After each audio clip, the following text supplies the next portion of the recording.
Welcome to Behind the Stars. I'm here for you, and tonight we're beginning a journey through the untold stories of Hollywood's most fascinating figures. Get comfortable, dim the lights, and let's drift back to a time when dreams were made of silver screens and starlight. Tonight, we're exploring the life of perhaps the most iconic figure in Hollywood history, Marilyn Monroe.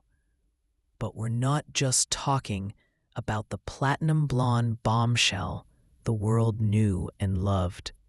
We're discovering Norma Jean, the real woman behind the legend. So settle in, close your eyes if you'd like, and let's uncover the beautiful, complicated, and deeply human story of the girl who became Marilyn Monroe. Our story begins on June 1st, 1926, in Los Angeles, California. A baby girl was born at the Los Angeles General Hospital, and her mother, Gladys Pearl Monroe, named her Norma Jean Mortensen. Later, she would become Norma Jean Baker, taking the surname of her mother's friend who helped raise her. From the very beginning, Norma Jean's life was touched by uncertainty. Her mother, Gladys, worked as a film cutter at several Hollywood studios, spending her days splicing together the dreams that would flicker across movie screens. But Gladys struggled with mental health issues, and little Norma Jean would spend much of her childhood moving between foster homes and the care of family friends.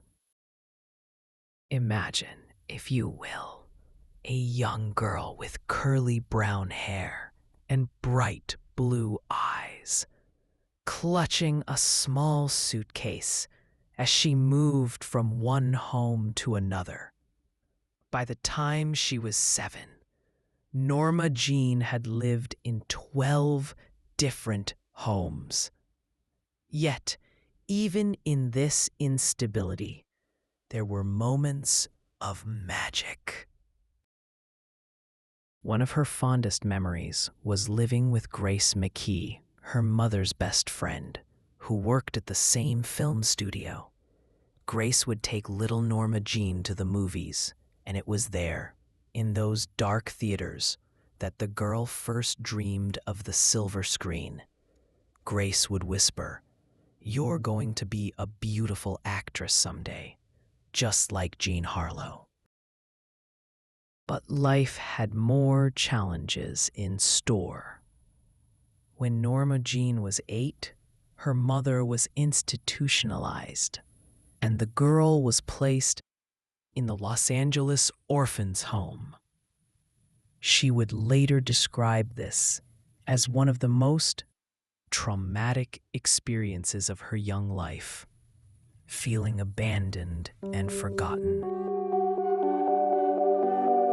But as Norma Jean blossomed into her teens, her life took another dramatic turn.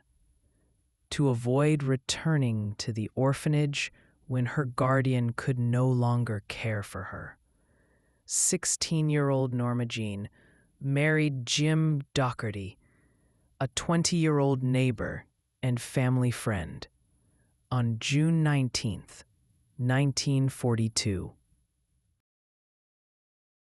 Jim was a kind young man who worked at an aircraft plant.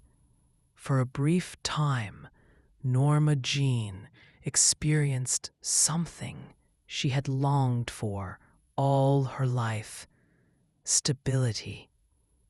She became a dedicated housewife, cooking, cleaning, and waiting for Jim to come home from work. But deep inside, she still harbored those dreams that had been planted in movie theaters as a little girl. When World War II intensified, Jim Dougherty joined the Navy and was stationed overseas. Norma Jean, now 18, went to work at the Radioplane Munitions Factory in Burbank, spraying aircraft parts and inspecting parachutes. She wore overalls and a bandana to protect her hair from the chemicals, working alongside other women who were supporting the war effort. It was here, in this unlikely setting, that destiny would find her. In 1944, a young photographer named David Conover was sent to the factory by the Army Air Force's 1st Motion Picture Unit to take photographs of women contributing to the war effort. When he saw Norma Jean, he was immediately struck by her natural beauty and her luminous smile. David asked her to pose for some photographs, and Norma Jean, though nervous, agreed. The camera loved her, and she discovered that she loved the camera right back. Those first photographs showed a fresh-faced young woman with natural beauty and an unmistakable spark in her eyes. Encouraged by David's enthusiasm, Norma Jean began to dream of modeling. She saved her money and enrolled in a 3-month modeling course. She learned how to walk, how to pose, how to apply makeup, and most importantly, how to project confidence even when she felt uncertain inside. Her first modeling jobs were small. Advertisements for shampoo, clothing catalogs, and men's magazines. But with each photograph, she grew more confident. She began to straighten her naturally curly hair and dye it blonde, inspired by the Hollywood stars she admired. By 1946, Norma Jean's modeling career was taking off, but her marriage to Jim was falling apart.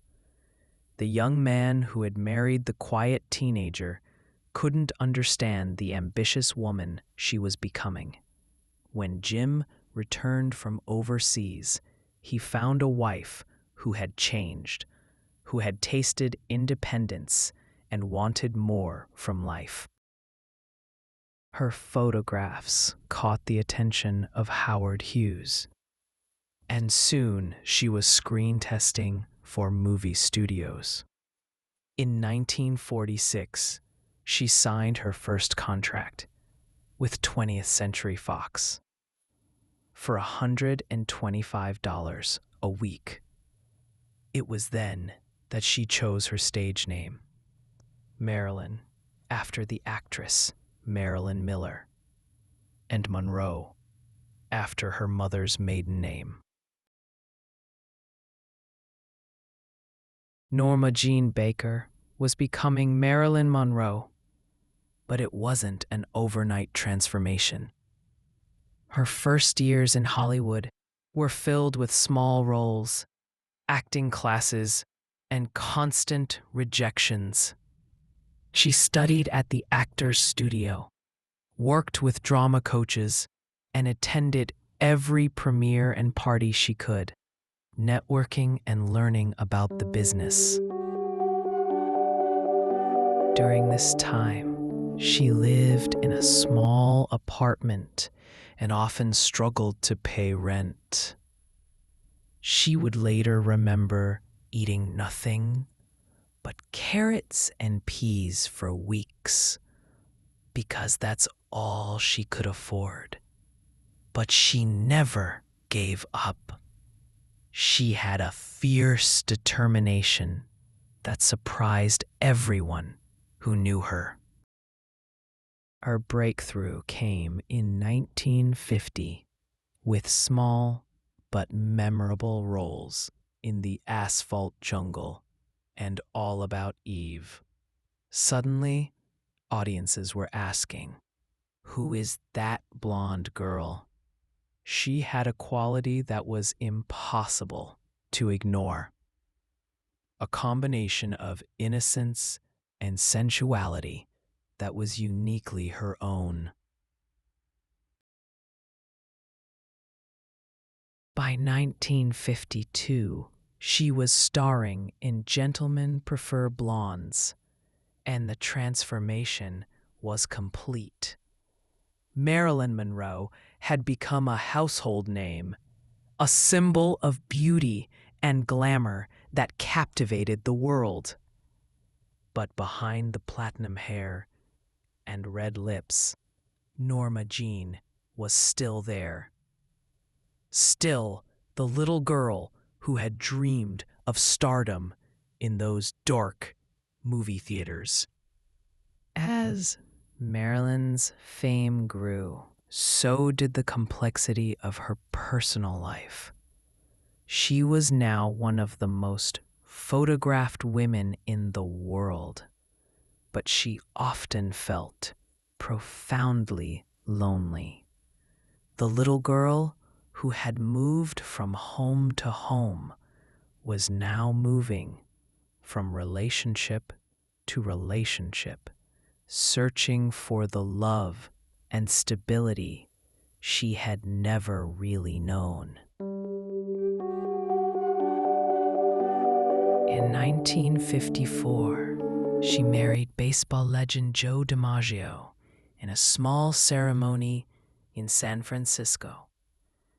Joe was everything she thought she wanted: strong, famous, and protective. He called her Norma and wanted to take care of her. But the marriage lasted only 9 months. Joe couldn't handle sharing his wife with the world, and Marilyn couldn't give up her career. Despite their divorce, Joe remained devoted to her for the rest of her life. He would later say that he had never stopped loving her, and she would call him when she needed someone to talk to. Their relationship was one of the most genuine connections in her life. Complicated, but real. In 1956, Marilyn shocked Hollywood by marrying playwright Arthur Miller, one of America's most respected intellectuals. Their relationship had begun as a deep friendship, built on long conversations about books, politics, and life. Arthur saw the intelligent, thoughtful woman behind the glamorous image, and Marilyn was drawn to his depth and wisdom. During their marriage, Marilyn studied literature and philosophy, trying to expand her mind and prove that she was more than just a pretty face. She converted to Judaism for Arthur and even studied Hebrew. She desperately wanted to be taken seriously as an actress and as a person.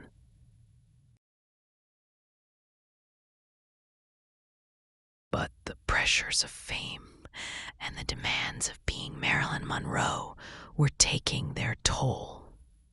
She struggled with anxiety and depression, often taking medication to sleep and medication to wake up. The woman who brought joy to millions was privately battling demons that few people understood. She began studying at the Actors Studio in New York with Lee Strasberg, diving deep into method acting. She wanted to challenge herself to play dramatic roles that would showcase her range. Films like Bus Stop and The Prince and the Showgirl showed glimpses of the serious actress she was becoming. Those who worked closely with Marilyn during this period remember a woman who was incredibly hard on herself. She was a perfectionist who would do take after take until she felt she had gotten it right. She was chronically late to sets, not because she was difficult, but because she was terrified of not being good enough. Despite her struggles, Marilyn maintained deep friendships with people who saw past her fame.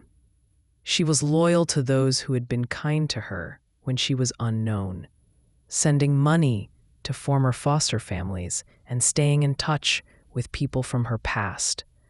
She had a genuine sweetness that drew people to her. Her marriage to Arthur Miller ended in 1961, and by then, Marilyn was one of the most famous women in the world. But fame had come at a cost.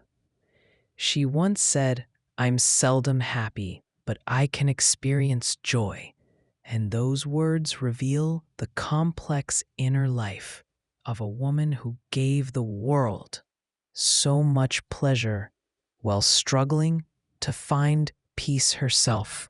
In her final years, Marilyn continued to work, creating some of her most memorable performances.